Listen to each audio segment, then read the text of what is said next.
Section 1 act के बारे में बताता है। सेक्शन 2 आपको बताता है कि वर्ड्स का असल मतलब क्या है। इनकम टैक्स एक्ट का सेक्शन 2 पूरे कानून में यूज होने वाले इंपॉर्टेंट वर्ड्स की लीगल डेफिनेशन देता है। सीधा कहें तो जब एक्ट कोई टर्म यूज करता है तो सेक्शन 2 बताता है कि इसका मतलब क्या है। इससे लॉ प्रिसाइज रहता है और कंफ्यूजन नहीं होती। कोई गेसिंग अलाउड नहीं है। तो चाहे वो इनकम हो, पर्सन हो या असेसमेंट हो, section 2 rule book meaning set करता है। एक्ट पढ़ने वाले किसी भी शख्स के लिए सेक्शन 2 से स्टार्ट करें, डेफिनेशन सीखें और बाकी का लॉ समझ आने लगेगा।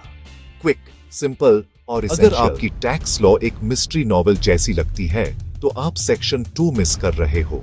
अगर आपकी डेफिनेशंस फॉगी हैं तो आपकी टैक्स मूव्स रिस्की होंगी।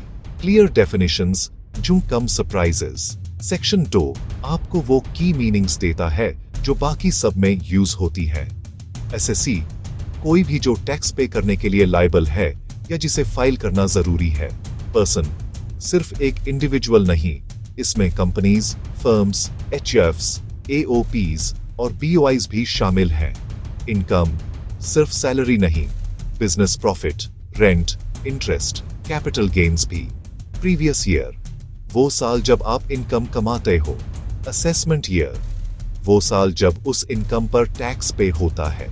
इन्हें सही से समझ लो और बाकी का एक्ट समझ में आने लगेगा। Section 2 definitions first.